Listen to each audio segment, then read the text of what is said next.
જગન્નાથપુરી મંદિર ઈસવીસન 1558માં અફઘાન સેનાપતિ કાલ પેરે ઓડિશા રાજ્ય પર હુમલો કર્યો ત્યારે આ મંદિરની સાથે સાથે મૂર્તિને પણ નષ્ટ કરી નાખી અને પૂજાને બંધ કરાવી હતી.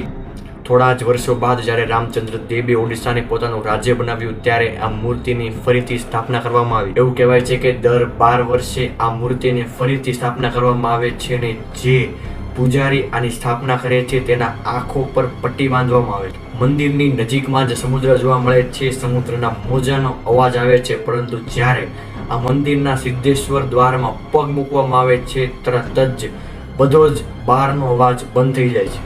એવું જણાય છે કે આ મંદિરની ઉપરથી ક્યારેય પણ કોઈ વિમાન ઉડ્યું નથી અને આ મંદિરની ધજા છે એ સામાન્ય મંદિરની ધજા કરતાં થોડા જ ખૂણે વિરુદ્ધ દિશામાં જોવા મળે છે એવી જાણકારી છે.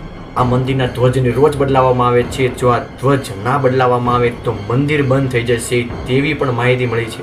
આ મંદિરનો પ્રસાદ ક્યારે પણ ભક્તો માટે ઘટ્યો નથી અને વધ્યો નથી. જ્યારે આ મંદિરના દ્વાર બંધ કરવાનો સમય આવે છે ત્યારે આપોઆપ જ પ્રસાદ પૂરો થઈ જાય છે. આવું પણ રહસ્ય જોવા મળે છે.